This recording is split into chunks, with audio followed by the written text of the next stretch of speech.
tank itself is an integrated piece of equipment. That's not issued. So it's 4 times 13, that's plus 6 for 2 for ambulance. that's what we need, 52 sets, right? For today, plus 104 tanks. Those are $883 a piece just for the tank. I need almost $100,000 worth of tanks today, and that's excluding the pack. Are the new tanks made out of the same material? They're all composite. They're all same weight? Kevlar, fiberglass, composite blend. Why don't they use something like scuba divers do? It doesn't work that way. It's a different pressure system, it's a different thickness, it's a different durability. They're floating underwater at different buoyancy. I'm banging around in a Burning down house. 300, 400 degree hump. They're not even rated. On January 1st. In fact, if they found out you were buying a scuba tank for a household, man, they would absolutely eat you alive. Because they run about 2,600 PSI on one of them. Yeah. They have to have one to refill a gun. So, that's that. That's the position I'm in. So what is it you want us to do? I want you to be aware of it. I want you to know that when the budget cycle starts, don't laugh at me. I don't want to stand up here and get ripped apart because I've asked for all this stuff. Because I'm not. But didn't you say you had to remove some of those things today? I need to take 57 tanks out of my inventory today. They should have been taken out 3.5 years ago. Almost full. Your 15-year shelf life? They're done. Can't even get them hydrostatically tested. We're not even supposed to replace them. I would dare say if one of them has a catastrophic failure while we're filling it and it messes up that pump, the compressor we've got, the company that we've got the contract with to fix it won't repair it. Because it was used in a manner that was intended. What's the probability of those tanks exploding while you're filling it? I don't even want to venture that guess. I have seen pictures of catastrophic failures, and I seriously do not want that on my back when it comes on. All it takes is one. So before we start doing the budget for next year, what can we do now? I need you to find me about $1 million to $1.3 million. And It's then, not in my splosh because I've got to start replacing fire trucks, and I'm not spending another dime of splosh money on anything with a wheel until we get things squared away with headquarters fire station, until Miss Lori tells me what the pro forma money, is that what it's called? There's a fee associated with some of that I've got to account for. okay, well, let me ask you this. The SPLOST we just passed, how much did we put in for fire department? $2.5 million. All right, so if we took when this SPLOST comes out, if we took that money and bought the equipment you need right now, and then we start a fire fee to help support buying fire trucks and ambulances, would that help? At this point, anybody who says it wouldn't help is silly.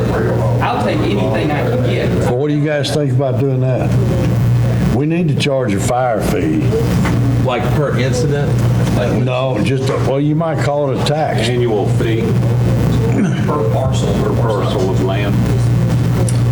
Because this stuff's getting expensive, and you look at the subdivision we're fixing to build down here, and you see the call volume we're getting now, and we don't have any set replacement for these ambulance and fire trucks because we don't have a fund to get the money out of. So here, this plays into a bigger discussion Yes, sir.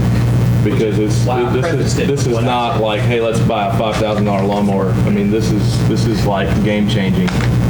And I just, while it's us in here, I mean, I've had a couple of state reps that I will remain nameless, and a few other folks that I consider pretty intelligible have said, y'all have told me, you guys need to watch your spending.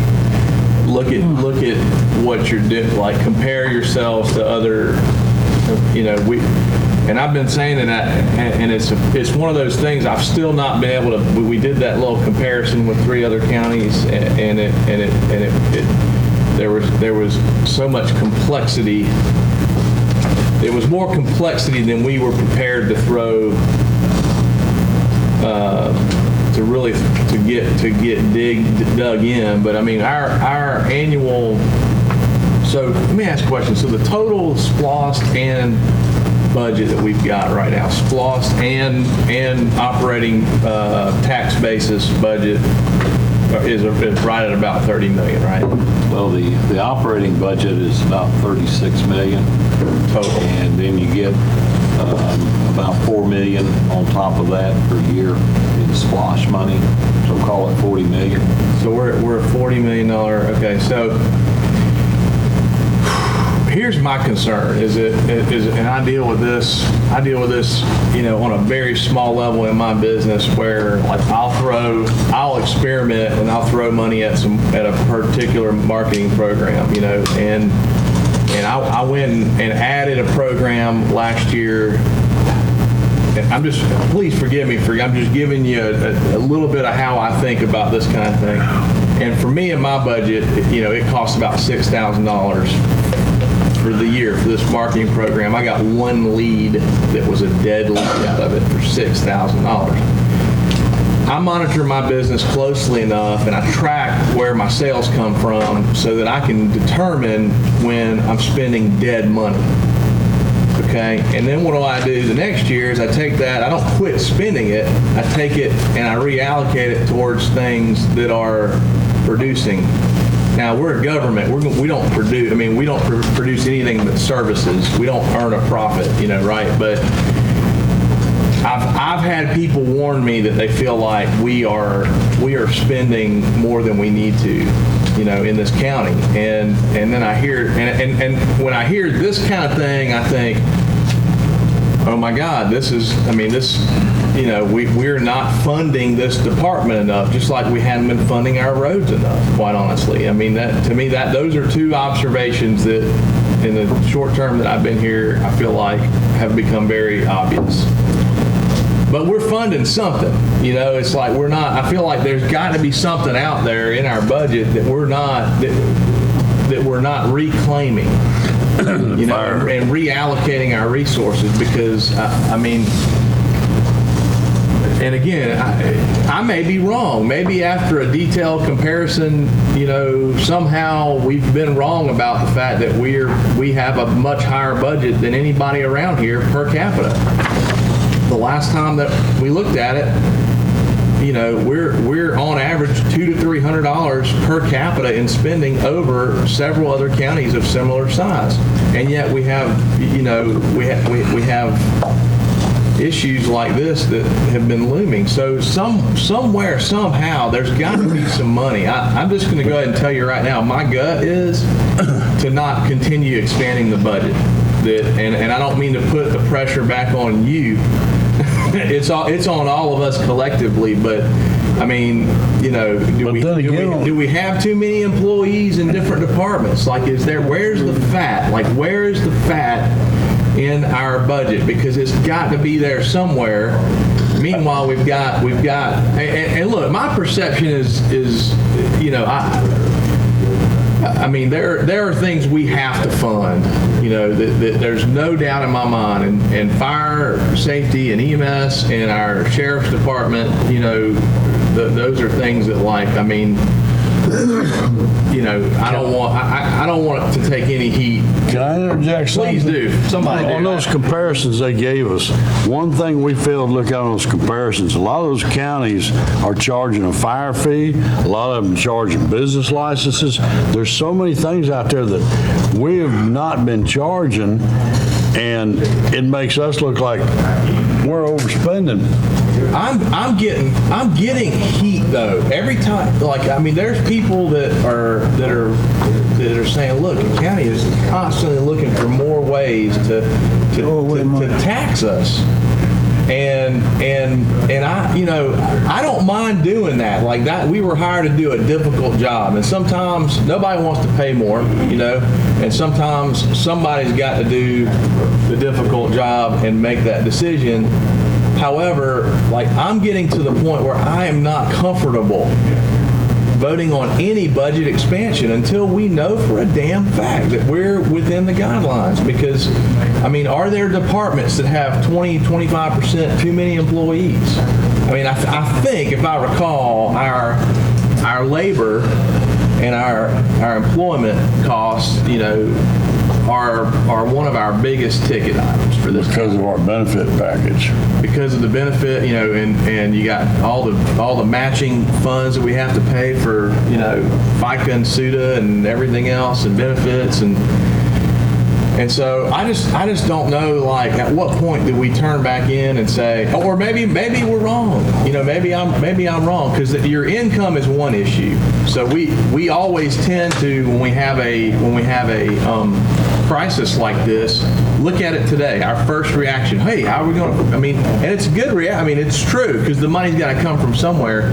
How are we going to tax people to get the money we need to do this? Whereas in my mind, the first move we need to be making is, comparatively with our spending in this county,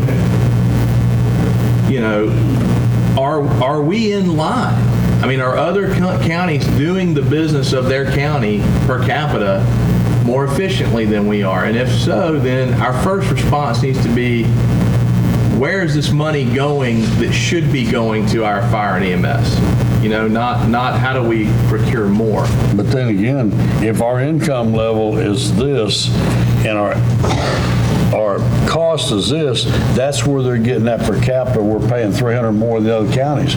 But I wish I'm not for these damn comparisons, because they don't do eggs to eggs. But when you take a county that's got a fire tax, got business license like that, you look at Jones County, look how many business they got, and the money they're getting on business license, and I'm sure they charge a fire fee. And I don't know if they give away the free water like we do. How's Jones County? Tell me about Jones County. Well, I was about to ask you, you've talked to Don over in Jones County. Hey, hold on a second. You've talked to Don. Violating the law. Why's that? You're not in the formal meeting. We are, this is a work session. We're in a meeting. We called already the meeting. Yeah. We're in a work session. We called it last week. We've already started. You were a little bit late. You were notified last week, Larry. Anyway, Jones right now has to buy a fire I truck. participate then. Just yesterday, the discussion between Don Graham and myself at a public health meeting was, he's sitting there, he just got permission last night to lease 5. He's in the same boat we are. His county's getting bigger, bigger, bigger. that's right. But real fast, and I understand that that's vehicles. Yeah. Where does he stand on packs and tanks? He just AFG last year was awarded about $400 and something thousand. He went with a 45-minute tank and he redid his entire stockpile. Now, but is his full-time, part-time, what the volunteer? Yes, combination. They gave him 3 part-time positions, and that's it. So he runs 2 a day, 8 to 5 Monday through Friday. The rest he supplements with about 45 or 50 volunteers. And they contract out their EMS, don't they? The medical center, they do. Do you know if they charge a fire fee for their county? They do not? So we provide a lot more service with EMS than they do. We have a lot more expense. We're also 30% busier. Is that because of the interstate? Because their population's only about 3,000 less than ours. Yes, it's Jones County is more than we got. We actually have more they travel to work out of the county, where our folks between Georgia Power, Plant Shipping, Georgia Power, the training center, corrections, Walmart, they don't have Walmart. So those folks come in. Right, so our actual population is a lot more than 28. Population is higher than this. And remember, I work part-time at the medical center. I sit in Jones County, and I listen to us while I'm there, and I'm telling you, we're 25% busier, 30% busier. Okay. We're running 15 a day. I think one of the things that George talked about, and he and I did some studies on the budget, one of the things that I could see is people say we don't provide any services, but we have a jail. There's a lot of people who don't have a jail, and it's a big cost to it. We have... Well, $16 million between sheriff and jail is almost half of our whole budget. The cost of the landfill, Lori's about to do a report and see how much I'm not saying get rid of any of these things. I'm not saying any of these things are bad ideas, but I am saying they are services that have to be paid for.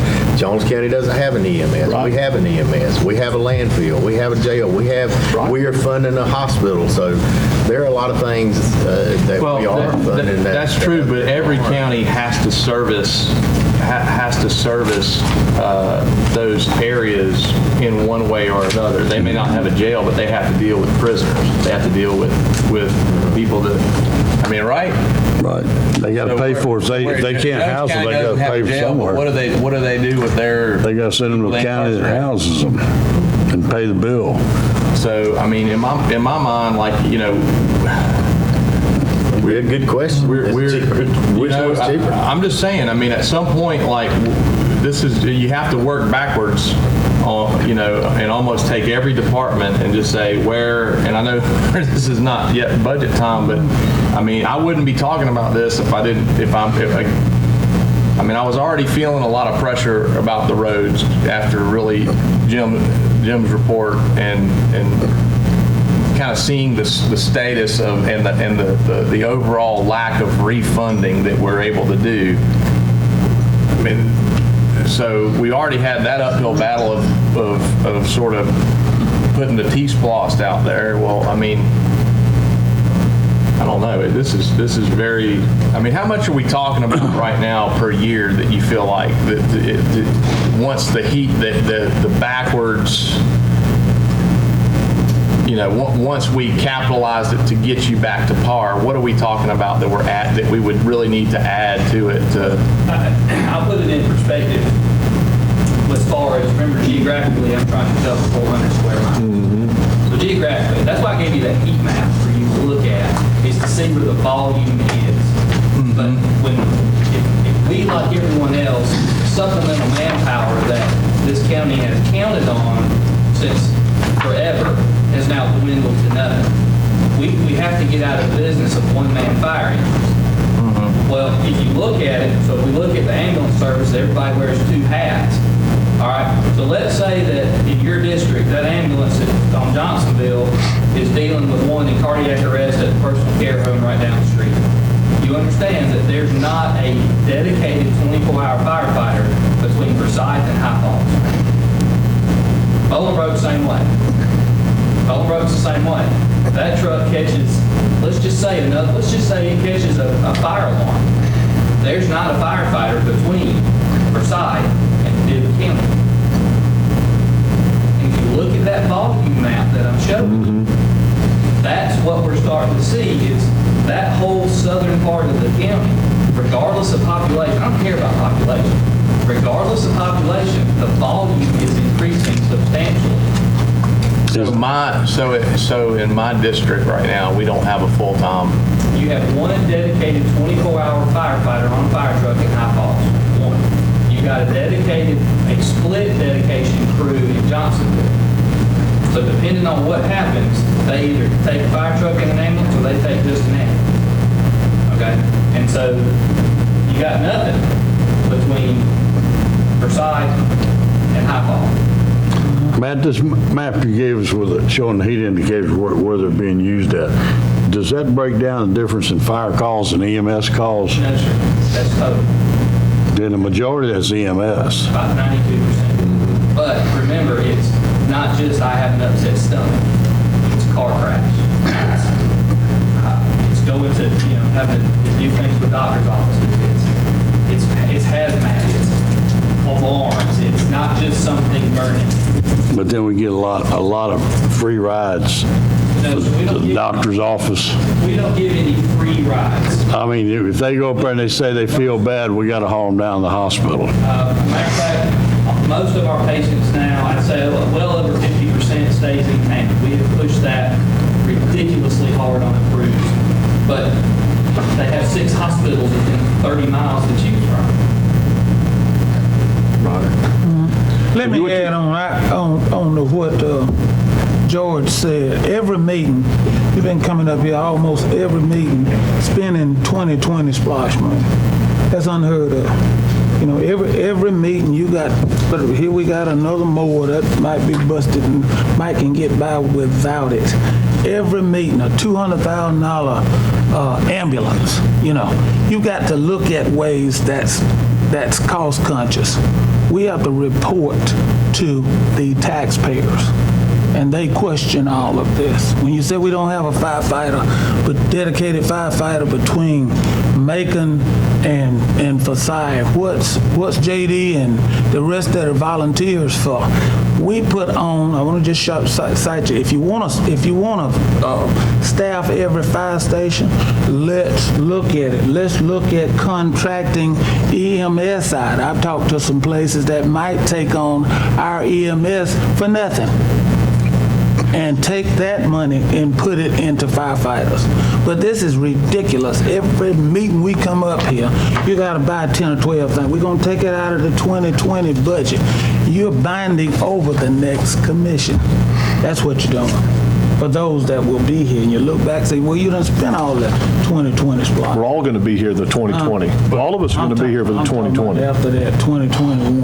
But here's the thing, I mean, the last And money you don't have. the last hour, he's given a very compelling presentation about very, very specific, I mean, granular level That we're not in compliance issues that with. we're not, it's not just like, hey, we want this, I mean, we want a bunch of toys for these guys. This is stuff that we're not in compliance with, and that we have major legal liability looming over us if some of this aged out equipment ever fails. So, I mean, to me, again, each one of us have to decide how important and if we feel like those things are necessary.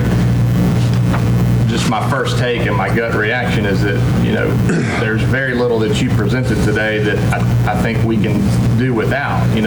It's unfortunate that, this, that we're dealing with an issue right now of delayed funding. Hold on, here's the thing. We got a 9 o'clock, it's time for our commission meeting right now, which is what we posted. And so what we need to do is need to stop it here. We can call him back in later, those types of things. But this is the end of the work session. We've got to call the actual commission meeting to order.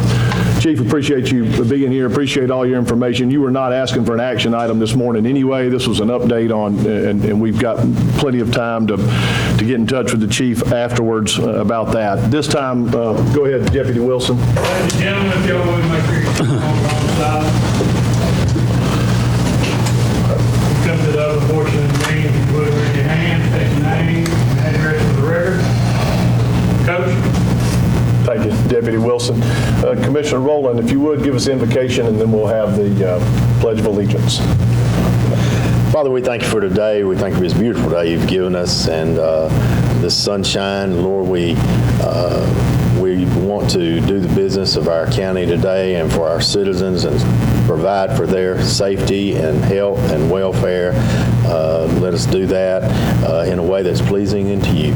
In Jesus' name we pray. Amen. Amen. Let's pledge. I pledge allegiance to the flag of the United States of America and to the republic for which it stands, one nation, under God, indivisible, with liberty and justice for all. County Clerk, if you'd give us the roll call, please. Chairman Pepley. I'm here. Commissioner Ambrose. Here. Commissioner Malmy. Present. Commissioner Evans. Present. Commissioner Rowland. Here. Seeing as there are quorum, I'll call this meeting of the Monroe County Board of Commissioners to order. First item on the agenda is to approve the agenda, and so I'll entertain. What's the pleasure of the board? Move, approve. Got a motion? Hold on. Move to approve the change of addition to this bat wing. All right, after the generator grant, so let's make, Yes, please. let's put G as being the bat wing mower. And then make the comments section H. Where'd you want to put Junior in? What's Junior here for? That wing mower. Oh, yeah, at G, that's what I was saying. G for the bat wing right here. Just put it here and then between generator and comments. Can we get him ahead of that so he can get back to work? Sure. You're making the motion to approve the agenda. Why don't you Make a make motion to approve the agenda with adding our road superintendent is under B. Okay. I got it. Between B and C. Yes, All right, sir. I got you. All right, that's fine. I got a motion to do that. Do I have a second? Got a second, Commissioner Mommy. Any discussion? Yeah, last meeting I asked to go back to the format of going to put old business and new business. You recall that? I remember you saying it. Yes, sir. I mean, where is that? It's not on here. What's the problem with it? That'd fall under comments A under commissioners. I can't distinguish between old business and just business. To me, everything is new business. And I went back as far as 2017. That's the last time I saw that format. I would need help on these items today as to what you would call old business and what's new business. Well, old business is anything that hadn't been resolved, or if there was a conflict or a misunderstanding. And I've got all of the minutes, and all of this. You didn't find any in 2018? I did not. I didn't look at got every all one of them. them. Well, I did. This has changed, and we've always had old business and new business. I don't know when it was phased out, but I think that needs to be put back in. If you've got anything that was not clear. Mr. Evans, wouldn't that fall under the comments A for commissioners? I don't know.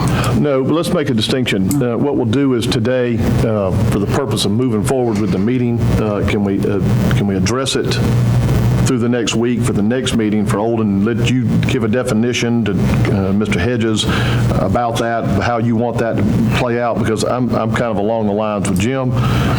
It's all business. Whatever needs to be on the agenda, we just need to address that day. It's old, new, it's all just business to handle. So. Well, the old business, before you get into any new business, you clear up the old business if there is a misunderstanding. That's basically it. And we do not use Robert's rules of order up here. It's just, We definitely don't do that. And I can point plenty of that out, but I don't. And so that being said, why don't we address that for the next meeting? I know you asked for it. That's noted.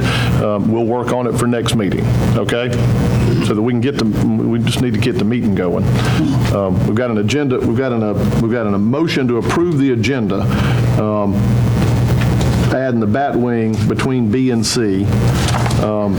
Larry, do you have some old or new business that you would put somewhere else on the agenda? so that it won't be a conflict today, go ahead. Okay. I'll put it on now. Got a motion and a second for the agenda with that change. All in favor?